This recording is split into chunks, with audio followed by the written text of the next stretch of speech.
وما أرسلناك إلا رحمة للعالمين. Kita peradilan dan persaksian. Masih jam 5 kurang. Habibie sudah ngantuk seperti biasa. Cuci muka Habibie. Kamu masih muda, nggak malu sama yang tua-tua.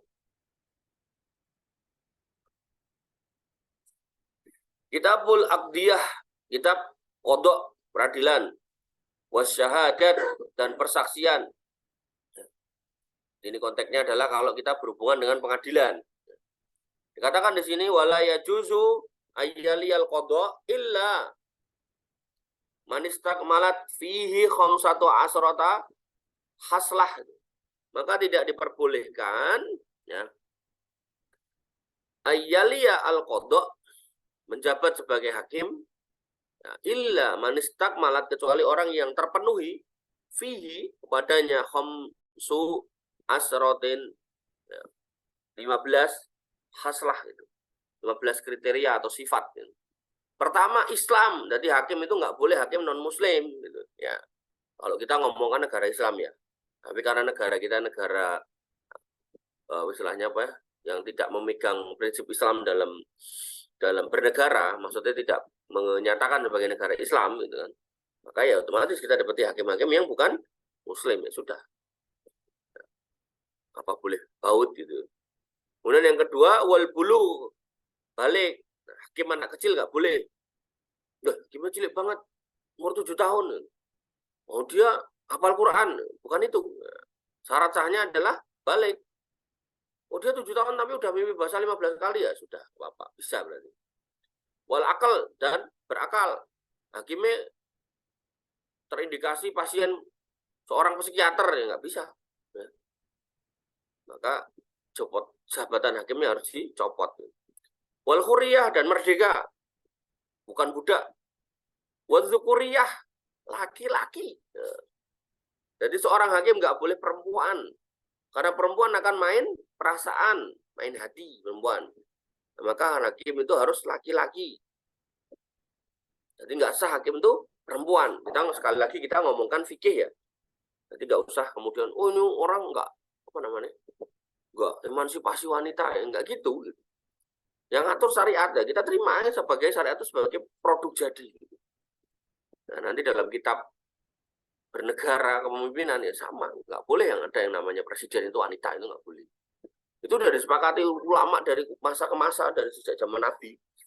Dan nggak ada khalifah perempuan, itu nggak ada. Kemudian wal adalah, dan adil. Adil itu apa ya? Berarti dia itu ngerti hukum-hukum. Maka keadilan seorang hakim ya dia harus ngerti ketika dia memutuskan ini dasarnya ini, ketika memutuskan begitu dasarnya itu gitu loh.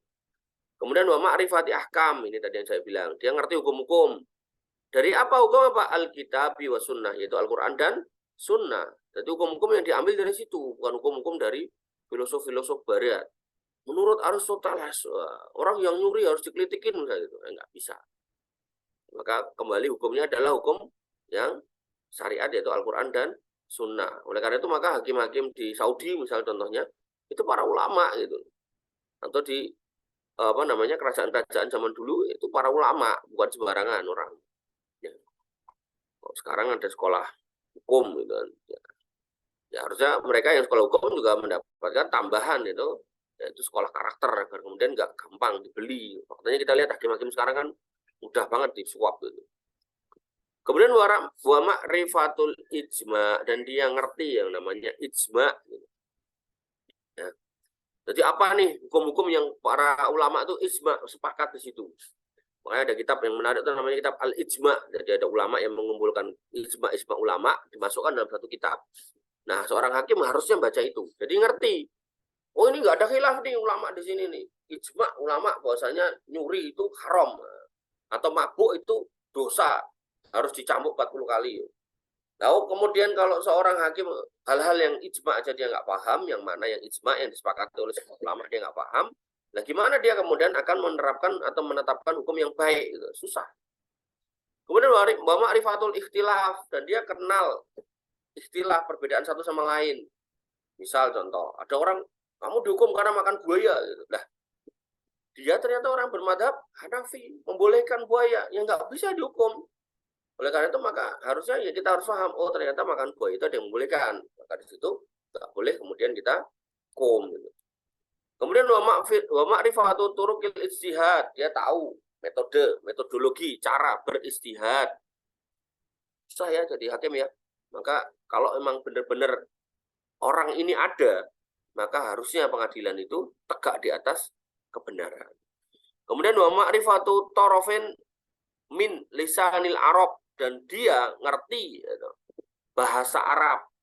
Jadi ketika digunakan kata-kata A, dia paham maksudnya ini. Misal, itu dalam Al-Quran ada kata-kata aula mastumunisa, wudumu batal kalau kamu nyentuh perempuan. Nah, nyentuh ini apa?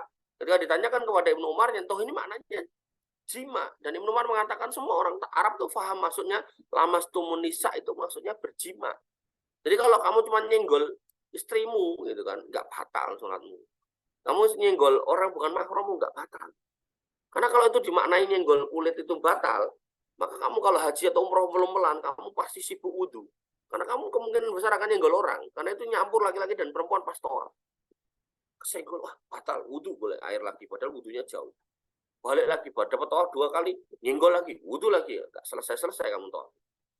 Ya. Tapi kalau maknanya adalah makna jima, hubungan suami istri, makanya selama itu nggak dilakukan, ya tawaf tetap sah. Wallahu ta'ala.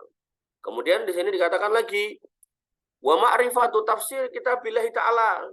Jadi seorang hakim itu harus ngerti tafsir Al-Quran. Coba, luar biasa kan. Makanya kalau ada syekh dari Arab gitu, yang dia dibawa ke sini oleh Ustadz Indonesia untuk ngisi kajian, terus ditulis hakim pengadilan kota Najd misalnya gitu, atau kota Unaizah gitu misal gitu. Nah, maka wah ini berarti emang orang pinter, orang hebat, seorang ulama bener. Wa ayyakuna sami'an, dan seorang hakim nggak boleh tunah rungu, bahasa gampangnya nggak boleh budek. Hakimnya kok pakai alat bantu dengar. Nah, ternyata pas baru nyidak alat bantu dengarnya, dia habis dari toilet, alat bantu dengarnya kecemplung WC. Nah, kan susah toh. Terus dibantu sama sekretarisnya dibisikin.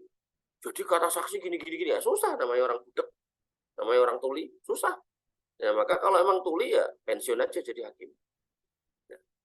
Kemudian di sini dikatakan wa ayyakuna basiron, melihat. Hakim kok buta? Maka nggak bisa.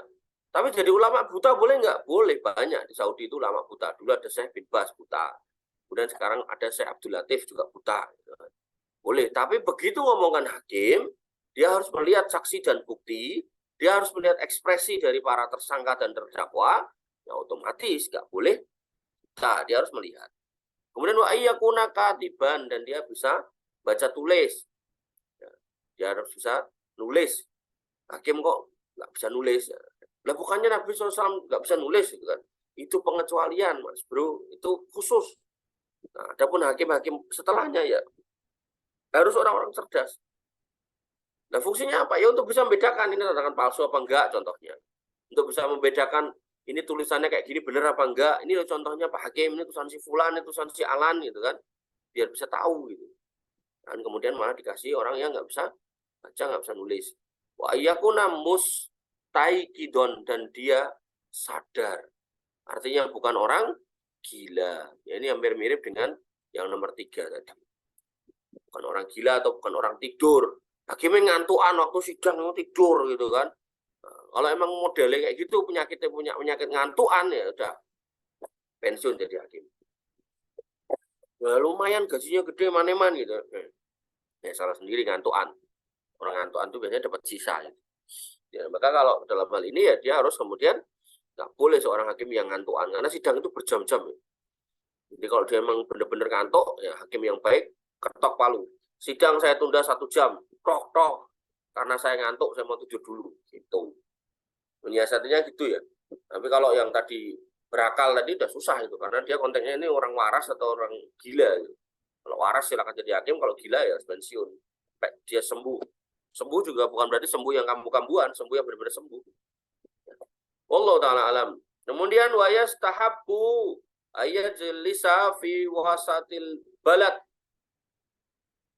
bi maudhi'i narizil linnas wala hajabin lahu. maka dianjurkan bagi hakim duduk di tengah kota. Artinya jangan di tempat yang jauh. Nah, tujuannya agar orang dari pinggir-pinggir itu bisa mengakses pengadilan dengan mudah.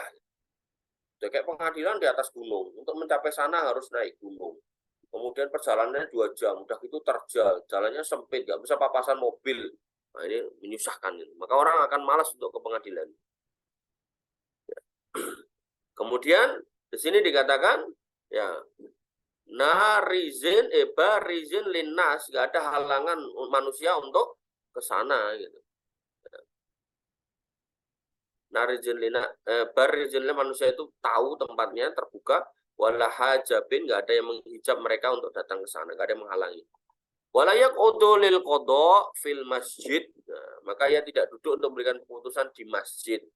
Jadi menyidangkan kasus nggak boleh di dalam masjid, karena yang namanya keputusan itu kadang salah kadang benar. Maka kalau kemungkinannya benar, kemungkinannya salah, bahkan orang hakim itu kemungkinan malah nerima suap di masjid, maka dosanya luar biasa. Maka sebaiknya dihindari masjid. Kemudian wa yusawi bainal khosmaini fi salasati asya, ya. Maka hakim hendaknya menyamakan dua belah pihak yang bertikai dalam 3 hal, yaitu apa? Fil majelis, dalam majelisnya itu sama, jangan pilih kasih. Ya, mentang-mentang seneng sama yang ini, dia dikasih kursi enak, yang sono nggak disenengin suruh lesehan, nggak bisa ya. Kemudian walafat, dan dia juga harus samakan dalam hal penyampaiannya. Yang sana ya kan dokumennya dibacakan, yang sini dokumennya nggak mau dibacakan karena beda kulit, beda kulit ras gitu. Nah, nggak boleh ya. Kemudian walafat walahdi gitu. Dan dalam perhatiannya, kok yang sini terdakwa ini kalau ngomong kasih keterangan didengerin, kok yang sana baru ngomong semenit udah cukup sudah paham. Nggak boleh hakim kayak gitu ya. Gampangnya seorang hakim di sidang di pengadilan nggak boleh pilih kasih. Ini bisa nanti berlaku juga sama konteks orang tua, anak, orang tua walaupun punya anak banyak, walaupun hatinya condong sama anak si ini dan itu, tapi dia nggak boleh menunjukkan sikap pilih kasih. Sama yang ini sayang banget, yang sana benci banget, nggak bisa. Dan ini juga bisa diterapkan dalam konteks rumah tangga. Ketika seorang laki-laki memutuskan untuk poligami, istrinya lebih dari satu, walaupun mungkin dia punya kecondongan sama salah satu istrinya, tapi dalam menyikapi pemberian nafkah, dia nggak boleh condong. Nah, yang sini dikasih duit atau dikasih beras yang lebih enak, yang paling enak, beras bentik wangi, rojo lele. Yang sana karena istrinya gemuk, jelek gitu kan, maka dikasihnya beras raskin, nggak boleh kayak gitu. Ya. Maka pelajaran-pelajaran kayak gini, walaupun ini konteksnya ini pengadilan, ya, terkadang bisa atau bermanfaat ketika dikontekkan atau diterapkan dalam konteks rumah tangga. Wala yajuzu ayyak bala al hadiyah min ahli amalih gitu. Maka tidak boleh, artinya haram menerima hadiah dari mereka yang punya urusan, punya perkara. Hakim-hakim sekarang luar biasa. Khususnya yang mereka yang tertangkap basah ini. Yang nggak tertangkap basah ya dosa, harusnya bertobat. Karena dia mikir ini duit gitu kan. Kalau nggak tak terima eman-eman gitu. Atau mungkin dia mikir kalau saya terima nanti tak gunakan buat sodakoh, buat dulu ada hakim MK itu terima buat sedekah ke pesantren, berikan pesantren di kampung halamannya, itu luar biasa. Di pesantren dia dikenal kayak malaikat gitu, bagi-bagi duit gitu, buat pesantren. Tapi ternyata duit hasil korupsi, wah luar biasa, itu benar-benar parah. Dan sekali lagi uang-uang seperti itu adalah uang bukan untuk kebaikan, tapi justru menjadi ongkos dia untuk menebus neraka. Nantinya dia justru akan menyebabkan dia masuk neraka, hakim-hakim seperti itu. Dan model hadiahnya ada 2. Jadi ada orang yang sebenarnya kalah, dimenangkan, tapi dengan catatan dia mengasih sesuatu, itu nggak boleh. Atau yang kedua, dia tahu 2 orang yang berperkara ini mana yang menang tahu. Kemudian kepada yang menang dia kontak, kamu mau menang nggak? Kalau mau bayar sekian. Itu kata Pak Mahfud MD, ada yang model gitu, maka itu pun juga tidak boleh. Ya kalau di bahasa hukum positif kita yang pertama tadi korupsi, yang kedua gratifikasi. Itu juga tidak boleh. Dan ini bisa diterapkan di dunia pekerjaan apapun. Misal kamu jadi pegawai kelurahan atau pegawai kecamatan gitu kan. Tugasnya bikin atau menyiapkan dokumen untuk pembuatan misal SIM, SNK, atau mungkin apalah itu. Terus ada orang yang nitip, monggo Pak, ini jenengan gitu beli es teh misalnya gitu. Enggak boleh. Hadiah-hadiah seperti itu tidak diperbolehkan. Kenapa? Karena kita sudah dapat gaji dari pemerintah atau dari lembaga itu atau dari perusahaan itu. Ya, termasuk dilarang juga misal kamu disuruh beli oleh pimpinanmu, Mas tolong belikan saya ATK, ini. Terus kamu di toko ATK itu nego. Ini habisnya berapa? 1 juta. Nah, karena saya beli banyak, boleh nggak dapat diskon? Boleh. Diskon 100.000. 100.000 kamu kantongin, kamu laporan ke pimpinanmu tetap 1 juta, maka 100.000 tadi haram. Ya. Gimana biar halal? Kamu sampaikan ke pimpinan, Pak, tadi saya beli ATK-nya 101 juta. Kemudian saya nego dapat 100.000. Boleh nggak 100.000 buat saya? Kalau pimpinan mengatakan boleh, ya ambil, maka di situ hak kamu. Tapi kalau kemudian dia mengatakan nggak bisa, nggak boleh Mas Fajar, balikin gitu. Nah, maka itu harus dipulangkan. Wah, ya rugi loh. Mendingan rugi di dunia daripada kamu rugi di akhirat. Rugi di dunia insya Allah masih diganti di kapan kesempatan. Tapi kalau udah konteksnya akhirat, maka selesai kita. Nggak bisa memperbaikinya. Susah. Wallahu ta'ala alam. Wa yajtanibu al-qada'u fi asrati mawadi, dan hakim ya juga hendaknya tidak memutuskan ya ketika dalam 10 perkara, yaitu apa? Wal indal ghadab. Hakimnya baru habis marah-marah berantem sama temannya, di telepon dia marah-marah sampai apa dibanting. Terus habis itu ke ruang sidang, ini enggak benar. Ya, nanti dia nggak fokus gitu. Kemudian hakim nggak boleh dalam kondisi lapar.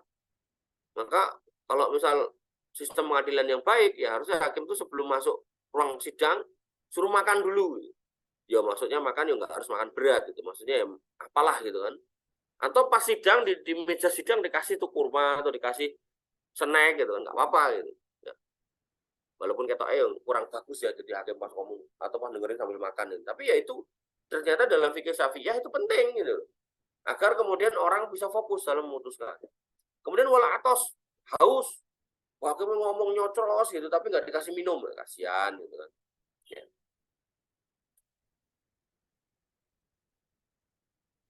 Kemudian wasidatus syahwat. Syahwatnya baru meledak-ledak, makanya nanti ada kisah gitu. Kisah atau hadis saya lupa.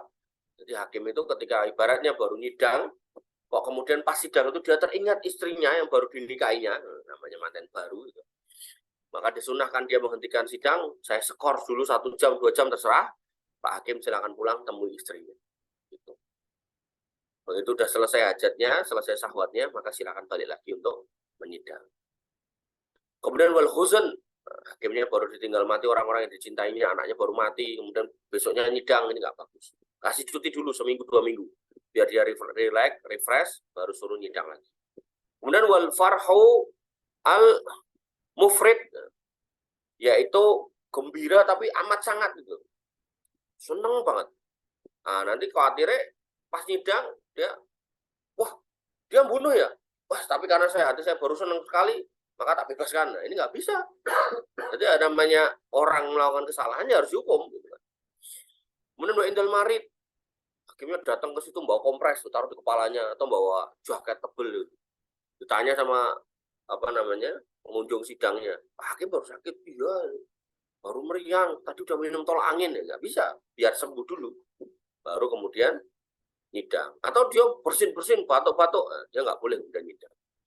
Kemudian wal mudafa'atu al-ahbatsain, yaitu pas sidang baru kebelet banget, entah kencing, entah pengen buang air besar. Ya, hakim yang cerdas ya harusnya skor dulu, tak, saya mau ke toilet, gitu. Ya kan bisa dikasih pampers, nggak usah, gila nih, udah gede. Ya, biar dia ke toilet. Mau ke toilet 20 kali sehari ya silakan biarin. Kemudian wa indan nu'as, dalam kondisi ngantuk. Makanya tadi di atas tadi kan nggak boleh hakim itu dia nggak sadar itu, dia harus melek, ngantuk, skor dulu tidur sejam, silakan. Ya, pengunjung sidangnya dan terdakwanya sebel, tapi ya sudah memang harus kayak gitu. Kemudian wasyiddatul har, kondisi yang panas banget. Di ruang sidang itu panas sampai suhunya 50 derajat gitu kan. Nah, ini juga nggak bisa mikir orang otaknya itu nanti jadi kebleng gitu kan. Maka solusinya gimana ya? Pengadilan kasih AC atau kasih atap yang tebel atau kasih tanaman itu loh luar pengadilannya biar sejuk gitu. Kemudian walebar dingin banget. Ayo kita sidang di mana? Di Kutub Selatan. Kutub Selatan di mana? Ada ruang sidangnya? Nggak ada, di luar. Bersama dengan manusia salju. Nah, wes, repot, nggak bisa. Ya, maka kondisi-kondisi yang 10 ini perlu diperhatikan. Seorang hakim nggak boleh memutuskan perkara dalam kondisi-kondisi yang 10 ini. Mana tadi? Wala yas'alu al-mudda'a alaihi illa ba'da kamalid da'wa. Yaitu hakim tidak boleh langsung bertanya kepada terdakwa sampai selesai perkara yang didakwakan. Nah, tanya kabar, kamu orang mana sih? Akhirnya kenal, ternyata sekampung. Oh, sekampung, itu tak gampang lah urusan, nggak boleh. Nggak usah nanya-nanya gitu. Yang penting ini ada manusia melakukan pelanggaran, kita lihat buktinya, kita lihat saksinya. Begitu kemudian bukti memenuhi, saksi terpenuhi, kemudian unsur-unsurnya benar, dibuktikan bahwa saksinya benar, buktinya juga benar adanya, maka silakan diputuskan. Baru divonis, misalnya dia divonis hukuman mati, kok dia kepo, kamu rumahnya mana toh mas? Gitu. Saya di Jakarta pak. Oh sebelah mana? Di Tanah Abang. Oh sama sini itu. Oh kamu anaknya pak ini toh. Tapi kan udah putus, aman. Tapi kalau dari awal nanya-nanya, kamu siapa, di mana rumahnya, akhirnya tahu, ternyata tetangganya, anak tetangganya, ya wes, otomatis nanti nggak objektif. Kemudian wala yukhallifuhu illa ba'da su'ali mudda'i, dan tidak boleh kemudian ya dia kemudian mengajari cara berargumentasi untuk melawan temannya gitu, dan memahamkan cara harusnya ngomongnya tuh nggak kayak gitu, gini loh tak ajari, malah ngajari. Itu bukan wilayah hakim, yang ngajari-ngajari gitu wilayahnya penasihat hukum. Jadi nggak usah diajari. Kemudian wala yulakinu khasman hujatan wala yufhimuhu kalaman, dan juga tidak usah kemudian ya mengajari cara menyampaikan atau beradu argumentasi. Oh, sini kurang nih. Wala yukhallifuhu illa ba'da su'alil mudda'i, dan jangan kemudian menyelisihi si terdakwa itu sampai kemudian selesai urusan pertanyaan kepada terdakwa. Jadi kemudian ngajak berantem maksudnya itu. Wis, bentukmu kayak gini, pengen tak gebukin kamu. Udah mulai nih hakim larut dalam emosi gitu kan. Nah, maka nggak usah kemudian larut dulu, tapi sidangkan dulu, begitu udah selesai baru silakan. Nah, yang bawah ini yaitu kemudian jangan ngajari cara berargumen kepada terdakwa. Ya dia punya kelakuan bersalah, ya biarkan dia tanggung jawab. Kemudian wala ia ta'annasu bisyuhada, maka jangan menyusahkan saksi. Wah, terdakwanya ini orang yang dikenal, akhirnya saksinya disusahkan. Saksinya baru saksi, "Izin Pak Hakim, saya haus," kata saksinya. Nah, terus hakimnya nyuruh orang untuk tolong siapkan itu air minum, tambahi racun tikus misalnya gitu, atau yang bikin diare-diare gitu, diminum, terus akhirnya saksinya diare, baru ngomong sekata dua kata diare, terus sekata dua kata ke toilet. Ini nggak boleh ya. Maka hakim urusannya tidak seperti itu, berancang-rancang seperti itu.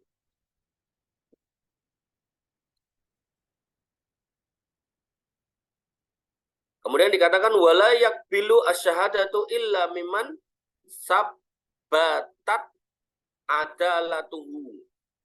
Maka hakim tidak bisa menerima persaksian kecuali dari orang yang jelas keadilannya. Maksudnya apa? Ada orang-orang yang sudah terkenal dia penipu, yang nggak usah jadikan saksi. Ya. Saksi ahli Profesor Angga Saputra. Siapa nih? Cari track record-nya.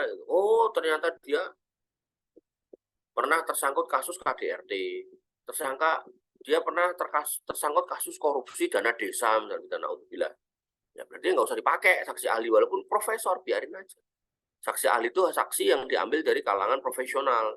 Biasanya dia adalah pelaku usaha tertentu atau pelaku bidang tertentu, atau dia dosen di bidang-bidang tertentu gitu loh. Misal notaris, misal polisi, misal penyidik, gitu, termasuk kategori saksi ahli. Gitu. Kemudian dikatakan wala yakbalu syahadatu aduin ala adui hi. Maka nggak boleh saksi itu adalah bermusuhan. Si A bermusuhan sama si B, si A jadi terdakwa, kami manggil si B untuk jadi saksi, mesti dia elek. Wala sahadata walidun liwaladiha. Nggak boleh jadi saksi bapak untuk anaknya. Anaknya maling, saksinya bapaknya, mesti ngelindungi. Wala waladun liwaladihi. Dan tidak suka saksi seorang anak buat bapaknya. Bapaknya maling, anaknya jadi saksi, nggak boleh.